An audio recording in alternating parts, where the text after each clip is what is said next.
A diferencia de otros factores físicos o químicos que implican riesgo, las radiaciones ionizantes son invisibles, silenciosas, inodoras, insípidas y no pueden tocarse, es decir, no podemos detectarlas con nuestros sentidos. Por esta razón, algunas veces se pueden pensar equivocadamente que no existen o que no pueden provocar ningún daño biológico. Sin embargo, se pueden detectar y medir por distintos procedimientos. La necesidad de su cuantificación está derivada precisamente de la producción de una serie de efectos nocivos sobre los organismos vivos. En el presente capítulo se describen las definiciones de magnitudes y sus unidades, así también los conceptos y términos de aplicación en protección radiológica.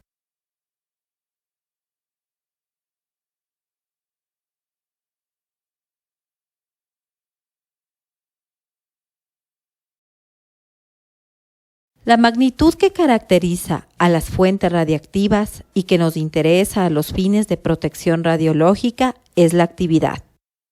La actividad de una cantidad de un nucleido radiactivo se define como el número de transformaciones nucleares que tienen lugar en un tiempo dado. Su unidad de medida es el becquerel, que es una unidad derivada del Sistema Internacional de Unidades y equivale a una desintegración nuclear por segundo. Los becquereles indican entonces la velocidad de desintegración de una sustancia radiactiva. A mayor cantidad de becquerels, más rápidamente se desintegrará y por tanto más activa sería la sustancia.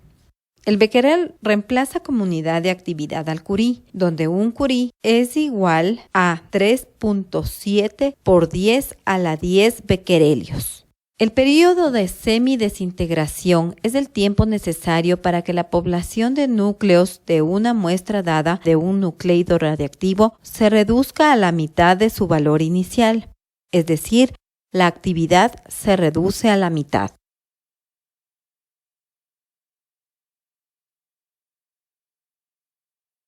La exposición X como magnitud física, no como estar expuestos a, es una de las magnitudes dosimétricas más antiguas.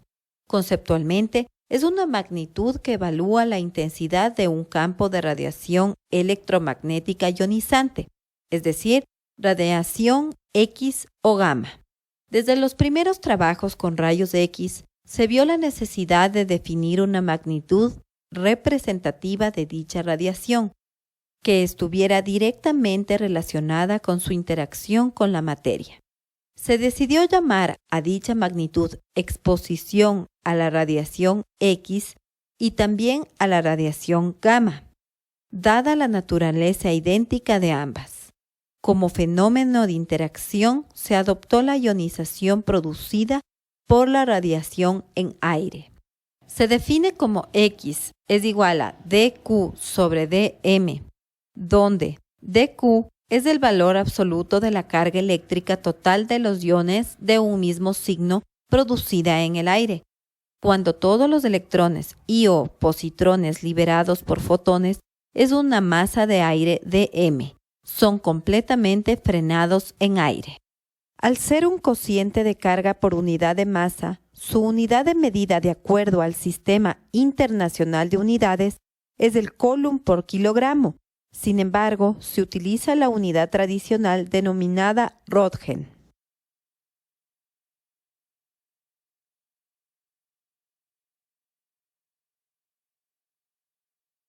El Röntgen ha sido definido como la unidad de exposición a radiación X o gamma, en función de la ionización que tales radiaciones producen en un gas.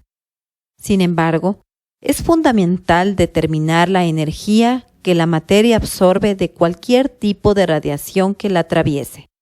Por ello, ha sido preciso definir una nueva magnitud llamada dosis absorbida, como la energía que deposita cualquier radiación ionizante por unidad de masa de material irradiado. Su unidad de medida, de acuerdo al Sistema Internacional, es el Gray. Su equivalencia con la unidad tradicional, el rad, es la siguiente. 100 grad es igual a 1 gray.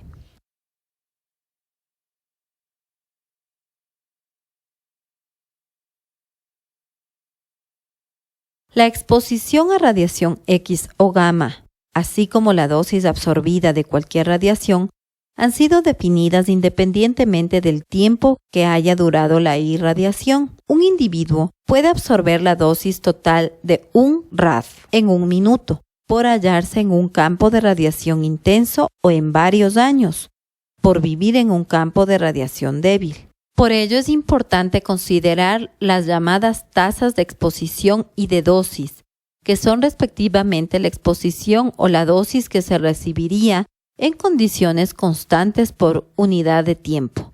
Se suelen expresar en Röntgen por hora y Gray por hora respectivamente.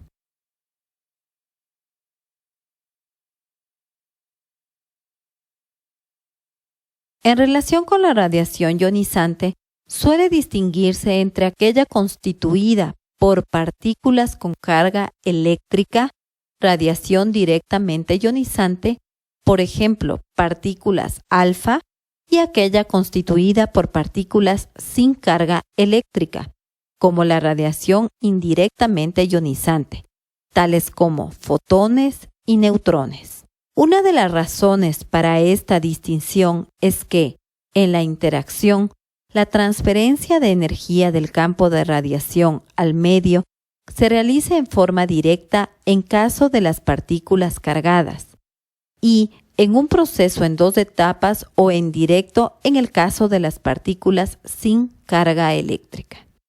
En la primera de las 2 etapas se transfiere la energía de las partículas indirectamente ionizantes o no cargadas a partículas cargadas, y son estas últimas las que luego en su interacción producen múltiples pares de iones en dicho material, que son interacciones de tipo columbiano, es decir, interacciones carga entre partículas. La definición de dosis absorbida está relacionada con la segunda etapa del proceso, y para describir la transferencia de energía que tiene lugar en la primera etapa, se define el kerma como la suma de las energías cinéticas iniciales de todas las partículas cargadas, liberadas por partículas indirectamente ionizantes o no cargadas en una masa elemental. En la mayoría de las situaciones prácticas, ocurre una cierta igualdad numérica entre los valores de kerma y dosis absorbida. Esta igualdad es función del grado de equilibrio electrónico alcanzado y de la posibilidad de despreciar la pérdida de energía por radiación de frenado.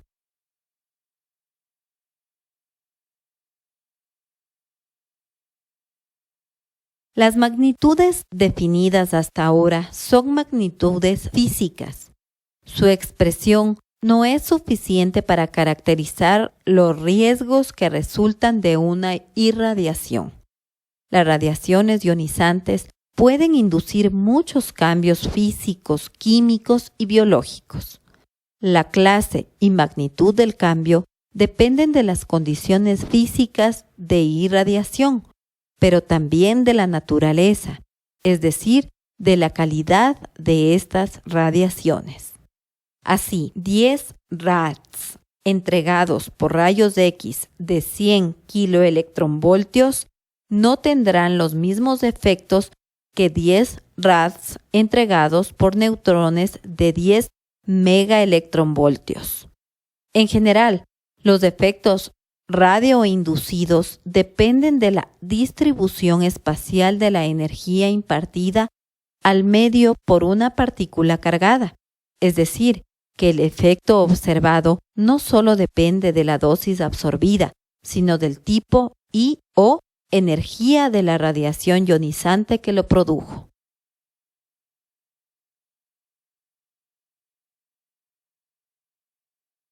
En particular, importa la descripción de la calidad en términos de la llamada transferencia lineal de energía o TLE, que es la distribución espacial de la energía de una partícula cargada o radiación. al atravesar una distancia recorrida a causa de las colisiones con los electrones.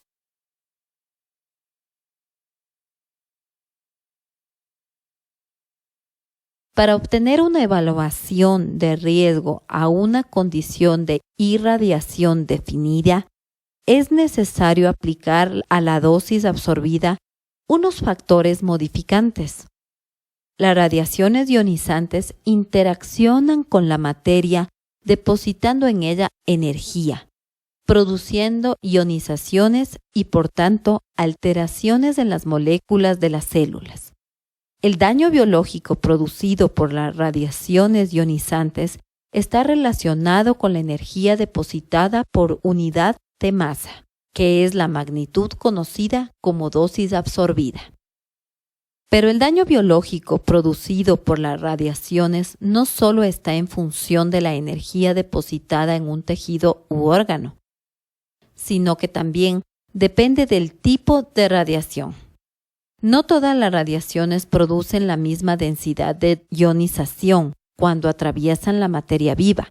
Por ejemplo, las partículas alfa producen mucha más densidad de ionización en la materia que atraviesan que los rayos gamma, para la misma dosis absorbida. Se sabe que las radiaciones que producen mayor densidad de ionización son más dañinas al igual de dosis.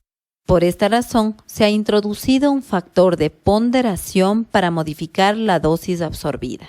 Estos factores son adimensionales y se denominan factores de ponderación de la radiación WR, basados en una revisión de la información biológica. Se define ahora una nueva magnitud derivada de la dosis absorbida promediada de un tejido u órgano y denominada dosis equivalente.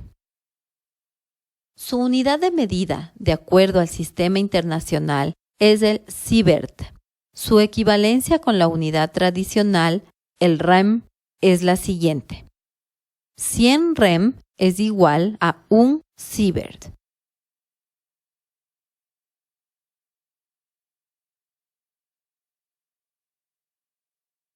El valor del factor de ponderación de la radiación para un determinado tipo y energía ha sido escogido por la Comisión Internacional de Protección Radiológica, de forma que sea representativo de los valores de eficacia biológica relativa de dicha radiación para inducir efectos estocásticos a dosis bajas.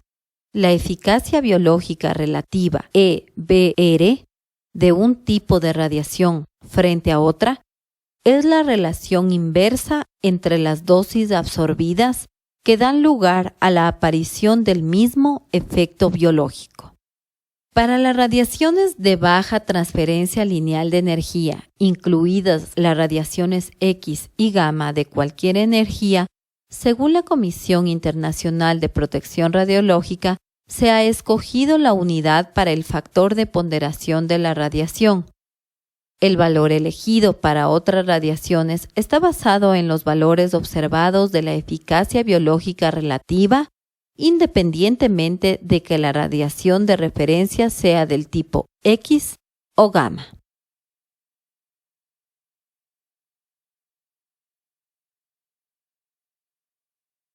Se ha observado que la relación entre la probabilidad de aparición de efectos biológicos y la dosis equivalente también dependen del órgano o tejido irradiado. Por lo tanto, resulta apropiado definir otra magnitud derivada de la dosis equivalente, la dosis efectiva. Para expresar la combinación de diferentes dosis equivalentes en diferentes tejidos de forma que se pueda correlacionar razonablemente con el efecto estocástico total, se utiliza el factor de ponderación de tejido W sub T. Los valores de dicho factor se han escogido de forma tal que una dosis equivalente uniforme sobre todo el cuerpo dé lugar a una dosis efectiva numéricamente igual a esta dosis equivalente uniforme. La suma de los factores de ponderación de los tejidos es entonces igual a la unidad. La unidad de dosis efectiva también es el Joule sobre kilogramo y recibe el nombre especial de Sievert. La dosis efectiva E es la suma de las dosis equivalentes ponderadas en todos los órganos y tejidos del cuerpo.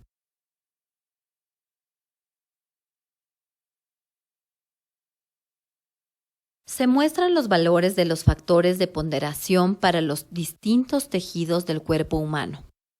Los valores de los factores de ponderación, tanto para los diferentes tipos de radiación como para los tejidos, se dan para las radiaciones incidentes en el cuerpo desde una fuente externa a él y para las radiaciones emitidas por las fuentes incorporadas al organismo por las vías de ingestión, inhalación o a través de la piel.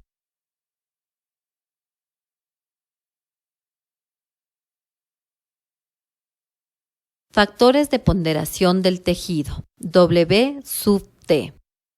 Fueron calculados por la Comisión Internacional de Protección Radiológica teniendo en cuenta 4 factores del detrimento. La probabilidad de aparición de un cáncer fatal.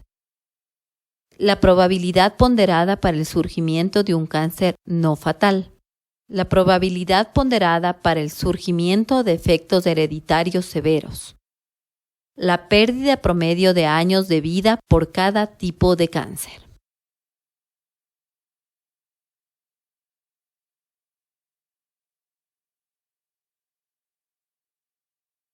La dosis efectiva se considera un indicador apropiado del detrimento para la salud a los niveles en que se trabaja en condiciones normales y la dosis equivalente se establece para asegurar que no aparezcan efectos biológicos en la piel y en el cristalino. Ambas magnitudes se refieren a la suma de las dosis efectivas o equivalentes recibidas por la exposición externa y de las dosis efectivas o equivalentes comprometidas por la incorporación de radionucleidos y son muy difíciles de determinar partiendo de las definiciones anteriores. A los efectos de la medición, las magnitudes que generalmente se tienen en cuenta para evaluar la exposición externa debido a fuentes de radiación son el kerma y la dosis absorbida. Por ello, para evaluar la dosis efectiva o equivalente recibida por el trabajador, la Comisión Internacional de Unidades y Medidas Radiológicas ha introducido magnitudes operacionales que den estimados aceptables para la mayoría de los campos de radiación.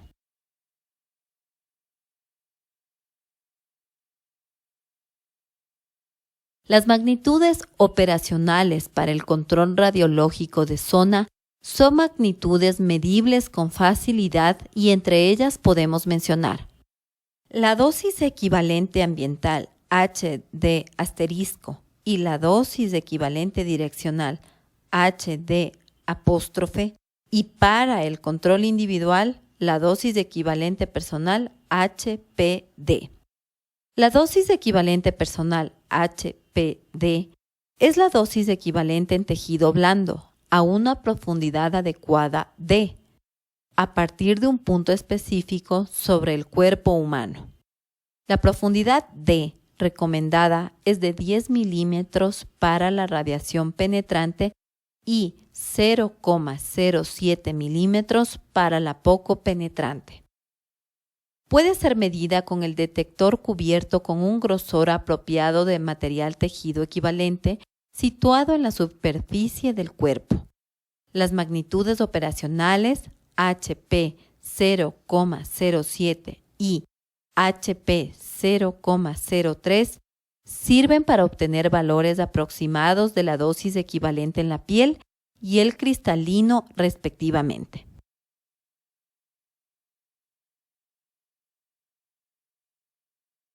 A manera de resumen y con el fin de entender todas estas magnitudes, vamos a imaginarnos que estamos bajo una tormenta de granizo. La cantidad de granizo que cae representa la actividad radiactiva, pero no todos los granizos que caen nos alcanzarán. Aquellos que impacten con nuestro cuerpo son los que podrían producir daño. Por tanto, el número de granizos que nos alcancen representará la dosis absorbida. Pero el daño que nos produzca el granizo no solo dependerá del número de ellos que nos alcancen, sino que también va a depender del tamaño de estos. A igualdad de número de granizos que nos impacten, cuanto mayor será su tamaño, más daño nos hará. El número de granizos que nos alcanzan y su tamaño es lo que, para las radiaciones ionizantes, nos indica la dosis equivalente. Por último, si realmente queremos saber el daño que nos producirá el granizo, además del número que nos impacta y su tamaño, tendremos que tener en cuenta en qué parte de nuestro cuerpo nos alcanzan, ya que no todas ellas son de igual de sensibles. Lo mismo ocurre con las radiaciones ionizantes y los tejidos de nuestro cuerpo, y por eso es necesario utilizar la dosis efectiva.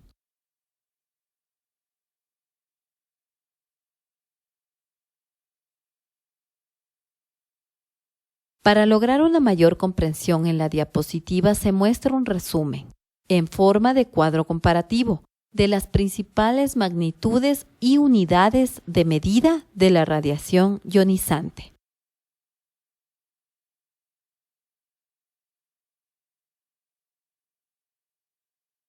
Como se ha comentado anteriormente, ninguno de nuestros sentidos es capaz de detectar las radiaciones ionizantes. Sin embargo, en la actualidad existe una gran variedad de instrumentos que permiten medir con fines proteccionistas las magnitudes que nos permitan evaluar los efectos biológicos y el riesgo que implica la exposición a la radiación ionizante. La detección y medida de las radiaciones tienen sus fundamentos en la evaluación de los procesos físico-químicos que provocan las radiaciones ionizantes al interactuar con la materia. Esta interacción supone una cesión de energía que hay que cuantificar, valiéndose de los efectos que ocasionan. Ionizan el medio gaseoso, ennegrece emulsiones fotográficas, descompone ciertas sustancias químicas, provoca centelleo dentro de ciertas sustancias luminiscentes. Estas propiedades han sido explotadas para el estudio y la construcción de diversos aparatos de detección y medida de las radiaciones. Un sistema de detección de la radiación se halla constituido por dos bloques básicos: detector e instrumentación electrónica asociada. El detector actúa como transductor, transformando la energía del campo de radiación a medir en otra más fácilmente procesable, como es la energía eléctrica.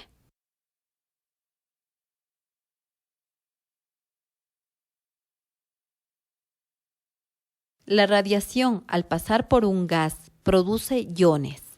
Si mediante dos electrodos se aplica un campo eléctrico, los iones serán atraídos según su carga eléctrica, originando una corriente, es decir, una señal eléctrica. Un detector basado en este principio consta de un cilindro que encierra el gas cátodo y tiene un electrodo central aislado que actúa de ánodo. Cuando dicho dispositivo se expone a un campo de radiación, la interacción de las partículas ionizantes con el gas que llena el recinto o con el material de sus paredes hace que se generen pares de iones, uno de carga eléctrica positiva y otro de carga eléctrica negativa. Estos iones, en presencia del campo eléctrico, se aceleran en dirección a los electrodos polarizados eléctricamente con signo contrario. Los iones serán atraídos según su carga eléctrica, originando una corriente, es decir, una señal eléctrica que es amplificada, procesada y se muestra en el display del equipo en una forma que puede ser entendida por el usuario, es decir, obtiene el valor de medición de la magnitud involucrada.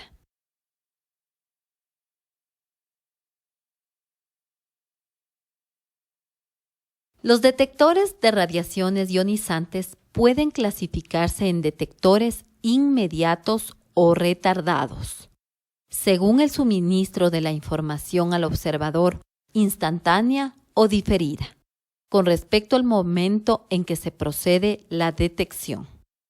También pueden clasificarse por ionización o por excitación según el tipo de fenómeno físico involucrado en el proceso de conversión de la energía del campo de radiación en señal inteligible.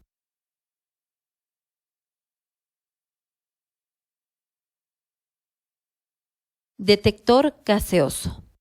El detector gaseoso está constituido por un cilindro que encierra el gas, cátodo, y tiene un electrodo central que actúa de ánodo, en el cual es sometido a un campo eléctrico producido por una diferencia de potencial aplicada entre los dos electrodos. Estos pueden ser cámaras de ionización, contadores proporcionales, contadores Geiger-Müller.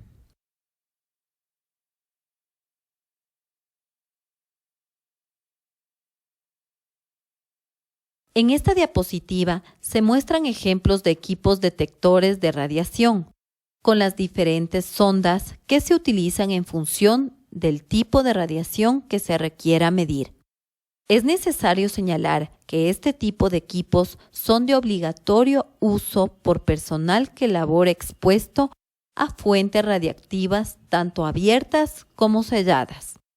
No así para el personal que trabaja con equipos de rayos X, quienes requieren únicamente de dosímetros personales.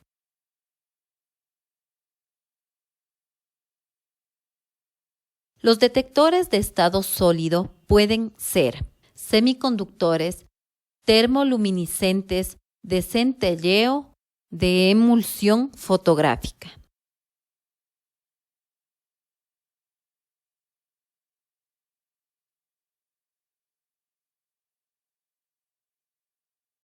Control individual, dosimetría personal.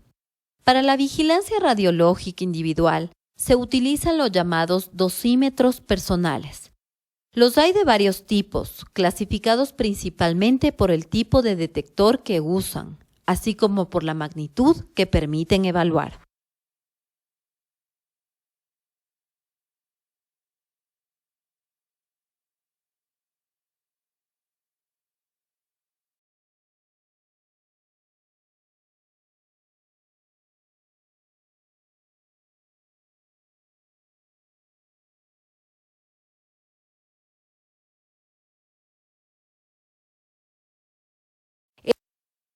El objetivo de un dosímetro individual es medir, evaluar y registrar las dosis recibidas por las personas expuestas a radiaciones ionizantes.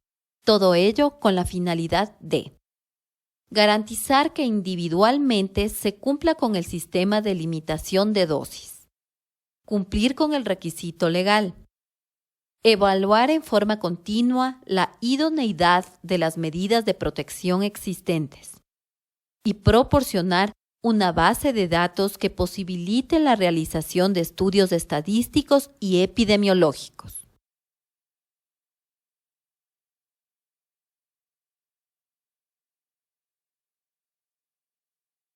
El dosímetro personal es el instrumento que mide y registra la dosis total recibida por una persona.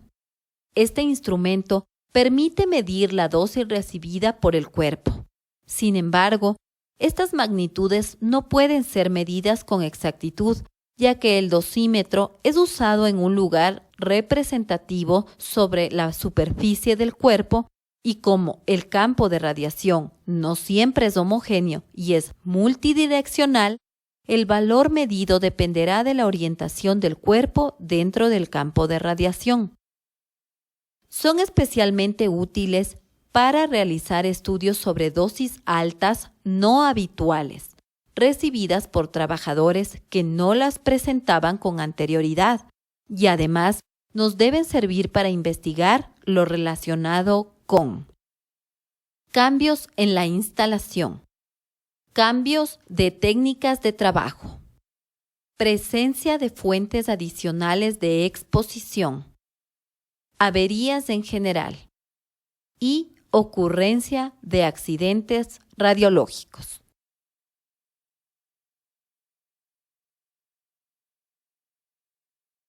Un dosímetro personal deberá cumplir con los siguientes requisitos técnicos. Pérdida mínima del registro de la dosis acumulada durante el período de uso. Dependencia energética mínima. Amplio rango de medida. Buena respuesta a la dosis absorbida o respuesta lineal. Sensibilidad adecuada. Equipo asociado no sofisticado. Resistente a las condiciones ambientales. No deberá interferir en el desempeño de las actividades. Y costo razonable.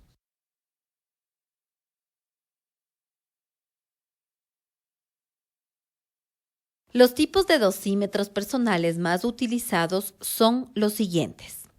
Dosímetros de película, dosímetros de lapicera y dosímetros termoluminiscentes. Para la vigilancia radiológica individual de la radiación externa están surgiendo nuevas técnicas.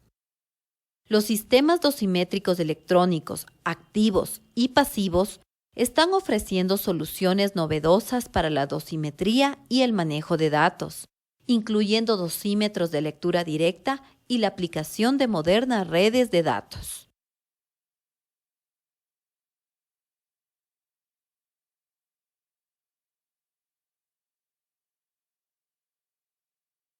La lapicera dosimétrica es un dosímetro de lectura directa. Posee la apariencia externa de una pluma estilográfica y se usa para obtener de manera inmediata una indicación bastante precisa e instantánea de la exposición a la que ha estado sometida la persona. Su principio de funcionamiento es la cámara de ionización. Tiene como electrodo central una fibra de cuarzo flexible y metalizado. Al incidir la radiación, la lámina de cuarzo se descarga de tal manera que esta descarga es proporcional a la radiación incidente, provocando el desplazamiento de la pluma sobre una escala en miniatura. La lectura resultante es directa, ya que la escala está calibrada en miliröntgen.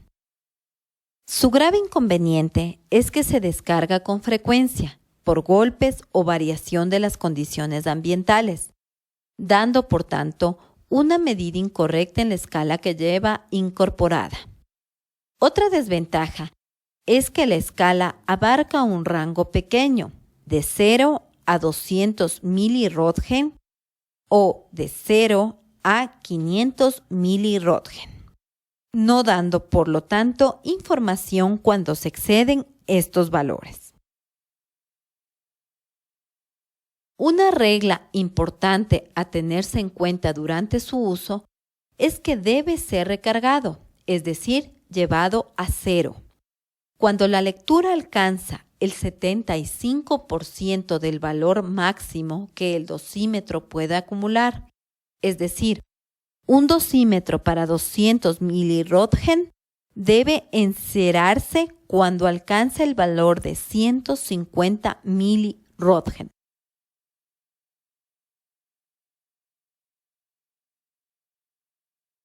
El ennegrecimiento de emulsiones fotográficas fue el primer método usado para detectar radiaciones. Una pequeña placa de película recubierta con un material muy delgado que evita la incidencia de luz se coloca dentro de un armazón que tiene una ventana abierta sin filtro y otras porciones está cubierto por filtros colocados simétricamente en la parte anterior y posterior. El material de los filtros depende del tipo de radiación a la que se expone el usuario. Generalmente se usa cadmio, aluminio, cobre y plomo. La película contiene bromuro de plata, con emulsiones de diferente sensibilidad para permitir mayor margen de detección. La alta sensibilidad o bajas dosis tiene un rango aproximado de 10 miliröntgen a 400 miliröntgen y la de baja sensibilidad o altas dosis cubre desde 400 miliröntgen hasta 10.000 miliröntgen.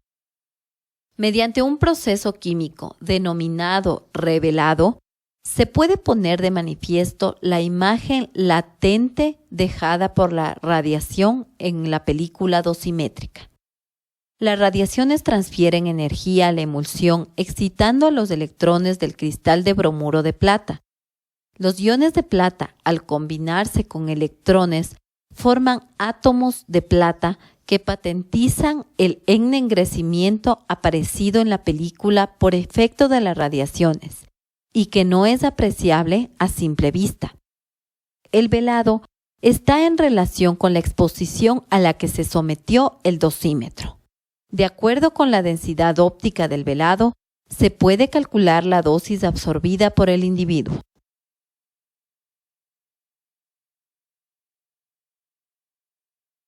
Un inconveniente de este dosímetro es la disminución con el tiempo de la intensidad de la imagen latente. Para paliar este problema, el proceso de revelado se efectuará siempre con revelador y fijador nuevos en cada grupo de los dosímetros. Otro inconveniente de los dosímetros de película es que no son de material equivalente a tejido biológico. Una ventaja de este sistema de dosimetría es que la información obtenida en la película puede guardarse, es fácil de manejar y bastante económico.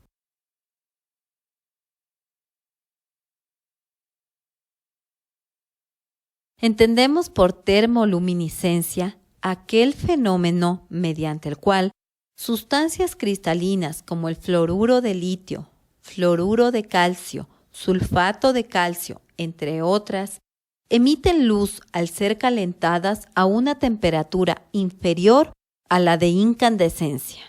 Este fenómeno se presenta como liberación de la energía almacenada, motivada por una acción exterior, como por ejemplo el haber estado expuesto a radiación ionizante.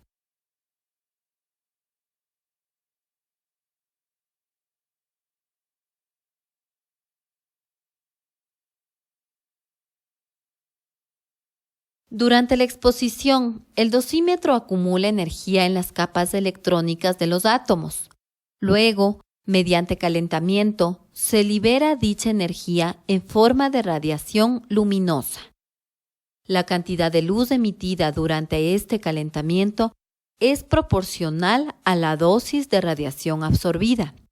El calentamiento debe hacerse en condiciones perfectamente normalizadas y la medición de la luz emitida se efectúa mediante instrumentos electrónicos de precisión. Estos dosímetros tienen una excelente respuesta para un amplio rango de energía, por ello, no permiten su discriminación.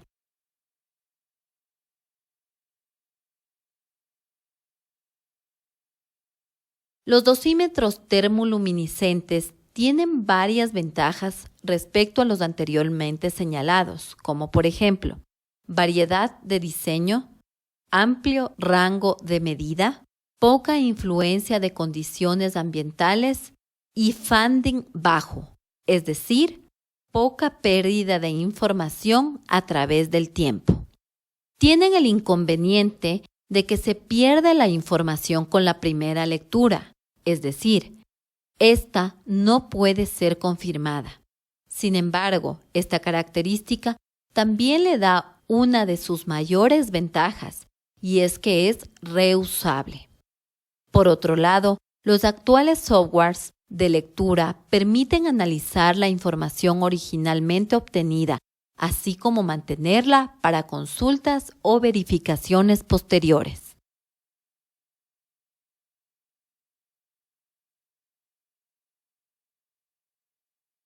Puesto que el objetivo principal de la dosimetría personal es la de optimizar la protección radiológica del personal ocupacionalmente expuesto, se debe hacer un uso correcto del dosímetro que le han asignado.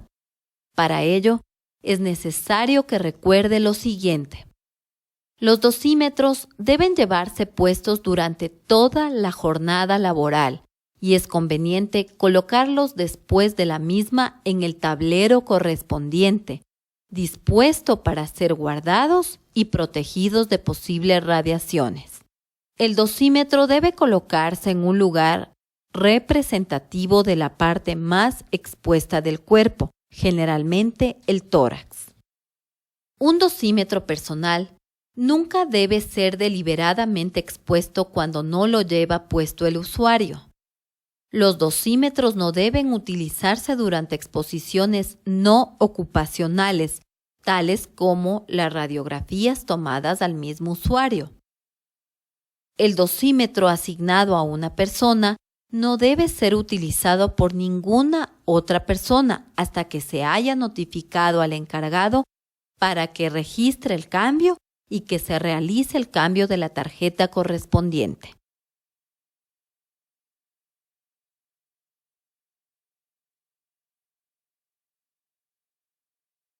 En caso de usar mandil plomado, el dosímetro se colocará debajo de este. Cabe recordar que el dosímetro personal es un instrumento de medición que como tal debe ser objeto de ciertos cuidados. De no hacerlo, pueden alterarse los resultados. Es primordial que identifique adecuadamente los dosímetros a fin de que no exista confusión en el caso de varios usuarios dentro de una misma instalación.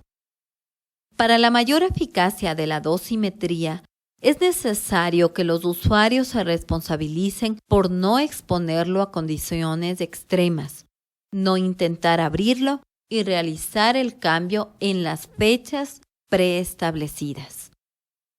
En el caso de que un dosímetro sea irradiado accidentalmente, inmediatamente debe informar al encargado para que dicho dosímetro sea enviado para su evaluación y reemplazado por el laboratorio que brinde el servicio.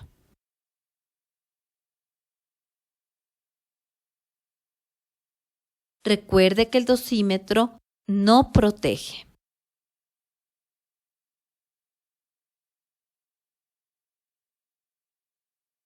El Laboratorio de Dosimetría Personal de la Subsecretaría de Control y Aplicaciones Nucleares cuenta con 2 equipos lectores termoluminiscentes, uno de marca Horshaw y otro marca Thermo, de idénticas características que nos permiten brindar a nuestros usuarios un servicio de alta calidad.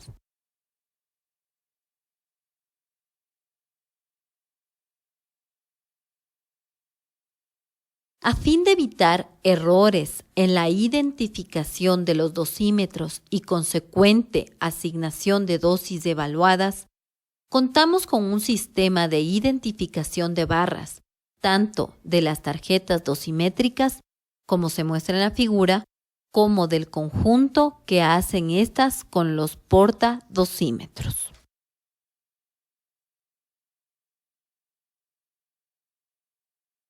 La dosimetría de área mide, analiza y controla las dosis de radiaciones ionizantes en las distintas áreas donde se utilizan los equipos o en donde se encuentran materiales radiactivos.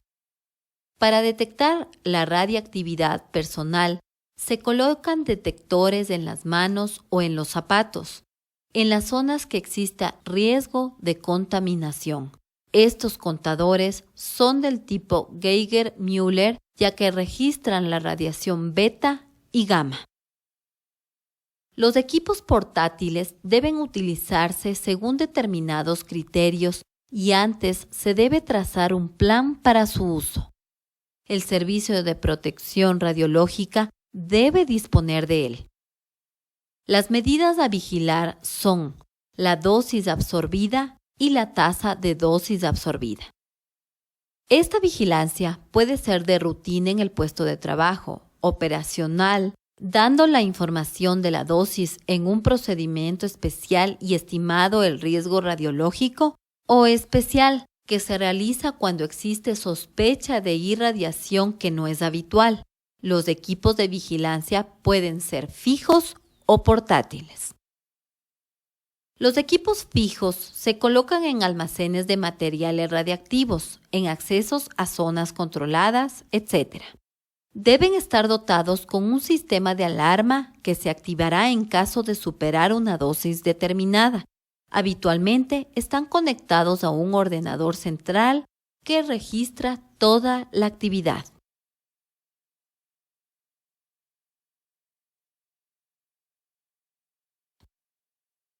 Resumiendo, podemos decir que el objetivo principal de la dosimetría personal es la de optimizar la protección radiológica del personal ocupacionalmente expuesto a través de la vigilancia de los procedimientos de trabajo en el área de radiación y de los niveles de referencia. Los niveles de referencia son valores de una magnitud que rige conductas a seguir, luego de estudiar toda la información al respecto cuando los valores superan lo establecido. No se deben confundir con los límites.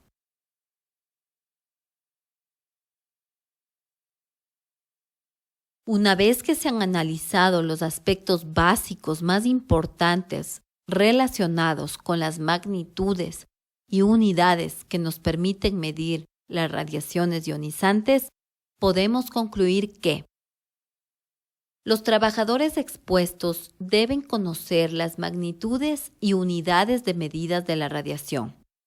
Necesitamos equipos para detectar y medir radiación. La vigilancia radiológica se constituye una valiosa herramienta para valorar las condiciones de seguridad en una instalación. Los resultados obtenidos de esta vigilancia nos permiten tomar decisiones para optimizar la protección y seguridad de los trabajadores.